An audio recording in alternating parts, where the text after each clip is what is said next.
Hi hello friends, welcome to our channel. మనం ఈరోజు మనసు మాట వినదు ఎపిసోడ్ 16 చూసేద్దాం. అవును, నన్ను ఆ కాలేజీలో చదివించడానికి నాన్న చాలా ట్రై చేశాడు. కానీ ఆద్య అలా కాదు. తను అనుకోవాలి కానీ తను కోరుకున్నవన్నీ అరక్షణంలో తన ముందు ఉంచుతాడు వాళ్ళ డాడ్. ఇంకా చెప్పాలి అంటే నేను చదివిన కాలేజీలోనే ఆద్య కూడా చదివింది. ఆ కాలేజ్ ఎవరిదో కాదు, ఆద్య వాళ్ళదే. ఆద్యకి సింప్లిసిటీ అంటే ఇష్టం. అందుకే తన ఫ్యామిలీ గురించి ఎక్కడా చెప్పుకోదు. ఓన్‌గా ఒక ఐడెంటిటీ క్రియేట్ చేసుకొని బయట వాళ్ళకి ఒక నార్మల్ అమ్మాయిగా కనిపిస్తుంది. నిజానికి తను కోట్ల ఆస్తికి వారసురాలు అని చెబుతుంది. అది విని నేహ నమ్మలేనట్టుగా "నువ్వు చెప్పేది నిజమా అక్కా?" అని అడుగుతుంది. అవునే, ఆద్య ఇండస్ట్రీస్ కంపెనీ పేరు వినే ఉంటావు కదా? అవును, విన్నాను. ఆ కంపెనీ సీఈఓ రాజేంద్ర కదా? అవును, ఆ రాజేంద్ర గారి అమ్మాయినే ఈ ఆద్య. తను చిటిక వేస్తే నిమిషాల్లో 100 మంది పనివాళ్ళు తన ముందు క్యూ కడతారు. అలాంటి తనతో నీకు పోటీ అవసరమా? మర్యాదగా నేను చెప్పేది విని సైలెంట్ అయితే నీకే మంచిది అని చెప్పేసి కాల్ కట్ చేస్తుంది స్నేహ.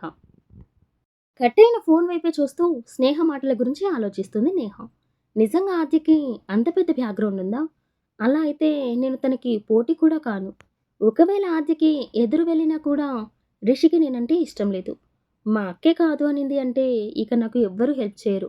మళ్ళీ ఏమైనా తేడా వస్తే నన్ను కూడా ఆ ఇంట్లో నుండి గెంటేస్తారు. అలాగే నా ఉద్యోగం కూడా ఉండదు అని అర్థమయ్యి మొత్తానికి రిషికి దూరంగా ఉండాలని డిసైడ్ అవుతుంది. నేహ వాళ్ళ నాన్న తన చిన్నప్పుడే చాలా అప్పులు చేసి ఆ అప్పులు తీర్చలేక ఉన్న ఆస్తులు అన్నీ అమ్మేసి చివరికి ఆత్మహత్య చేసుకున్నాడు. స్నేహ వాళ్ళ అమ్మ, నేహ వాళ్ళ అమ్మ అక్క చెల్లెలు.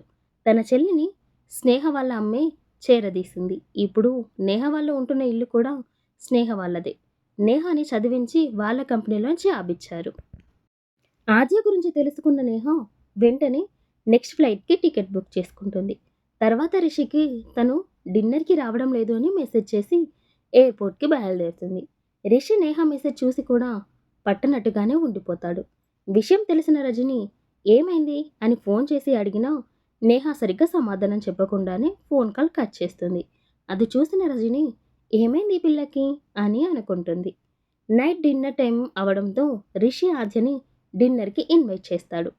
అది విన్న ఆద్య విషయమంతా ముందే తెలిసినా ఏం తెలియనట్టుగానే "నువ్వు ఈరోజు నేహతో డిన్నర్‌కి వెళ్ళాలి కదా! మరి నన్ను పిలుస్తున్నావు? అంతా ఓకేనా?" అని అడుగుతుంది. ఆద్యకి ఏం చెప్పాలి అనుకుని రిషి నేహకి ఏదో వర్క్ ఉందంట.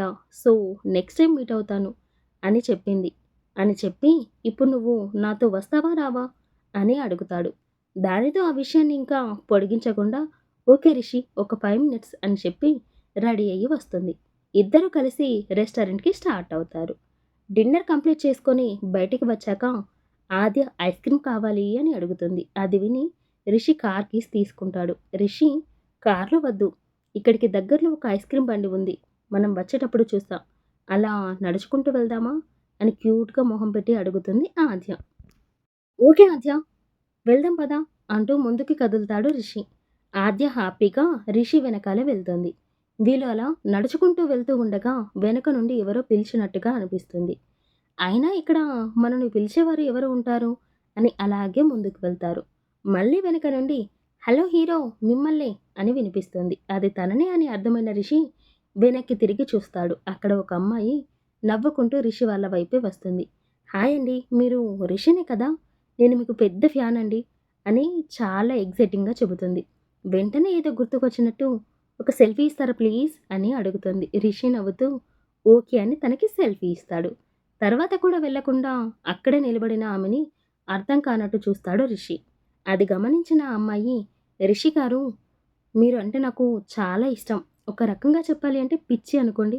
Please Rishi, will you marry me అని అడిగేస్తుంది. అది చూసిన రిషికి ఏం అర్థం కాక సైలెంట్‌గా ఉంటాడు. చెప్పండి రిషి, నన్ను పెళ్లి చేసుకుంటారా? నేను మిమ్మల్ని ఏం అడగను. మీరేం చేసినా అడ్డు చెప్పను అని మళ్ళీ అడుగుతుంది. సారీ మిస్, నేను ఆల్రెడీ రిలేషన్‌షిప్‌లో ఉన్నాను. తినే నేను ప్రేమిస్తున్న అమ్మాయి. నా చీకటి జీవితంలోకి వెలుగులు నింపడానికి వచ్చిన వెన్నెల. నా ప్రేమ వెన్నెల అని ఆద్య నడుము పైన చెయ్యి వేసి దగ్గరికి తీసుకుంటూ తన కళ్ళల్లోకి చూస్తూ చెబుతాడు. ఆద్య బొమ్మలాగా నిలబడిపోతుంది. వారిని అలా చూసిన ఆ అమ్మాయి డిసప్పాయింట్‌గా మొహం పెట్టి మీరు నిజంగా రిలేషన్‌లో ఉన్నారా? అని ఇంకా ఏదో ఆశతో అడుగుతుంది. అవును. ఆ విషయం నా సోషల్ మీడియా అకౌంట్‌లో కూడా అఫీషియల్‌గా అనౌన్స్ చేశా అని చెబుతాడు రిషి. అది విన్న అమ్మాయి ఆద్య వైపు చూస్తూ, "మీరు చాలా లక్కీ అండి" అని చెబుతుంది. దానికి రిషి సమాధానమిస్తూ, "నిజానికి తను కాదు, నేను లక్కీ. తనలాంటి అమ్మాయి నా జీవితంలోకి వచ్చినందుకు" అని చెబుతాడు. దానితో ఆ ఇద్దరికి విష్ చేసి అక్కడి నుండి వెళ్ళిపోతుంది ఆ అమ్మాయి. ఆద్య, రిషి ఐస్ క్రీమ్ బండి దగ్గరికి వెళ్ళి ఐస్ క్రీమ్ తీసుకొని తింటూనే నడుస్తూ ఉంటారు. వారి ఇద్దరి మధ్య నిశ్శబ్దం రాజ్యమేలుతుంది. నిజంగా ఈ మాటలు నటన కాకుండా ఉంటే ఎంత బాగుండు. నిజంగా రిషి మనసులో నేను ఉంటే నాకంటే లక్కీ ఎవరు ఉండరు అని అనుకుంటుంది ఆద్య. ఇప్పుడు ఈ విషయం గురించి మాట్లాడితే ఇప్పటి వరకు ఉన్న ఈ కాస్త ఫ్రెండ్‌షిప్ కూడా ఇక ఉండదేమో అనుకోని రిషి వైపే చూస్తూ మౌనంగా నడుస్తుంది ఆద్య. రిషి కూడా ఆ విషయం గురించే ఆలోచిస్తూ ఉంటాడు. ఇది నటన కాదు ఆద్య.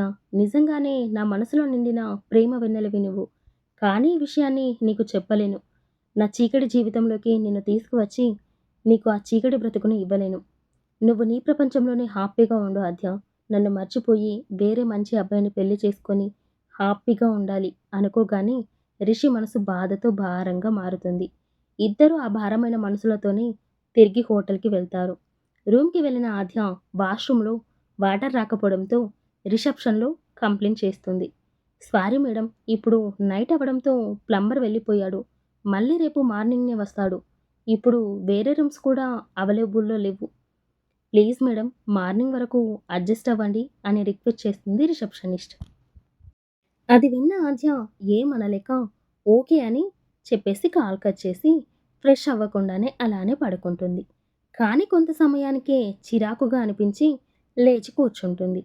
ఏదైతే అది అవుతుంది అని లేచి వెళ్ళి రిషి రూమ్ డోర్ నాక్ చేస్తుంది. వాష్‌రూమ్‌లో ఉన్న రిషి డోర్ సౌండ్ విని ఈ టైంలో ఎవరా అని టవల్ కట్టుకొని వచ్చి డోర్ ఓపెన్ చేస్తాడు. ఎదురుగా ఆద్య నిలబడి ఉండటంతో ఆ టైంలో ఆద్యని అక్కడ చూసిన రిషి షాక్ అవుతాడు. Thank you for listening friends. ఈ కథ మీకు నచ్చినట్లయితే లైక్ చేసి నా ఛానల్‌ని సబ్స్క్రైబ్ చేయండి. అలాగే ఈ కథ పైన మీ అమూల్యమైన అభిప్రాయాల్ని కామెంట్‌లో తెలపండి. Bye bye.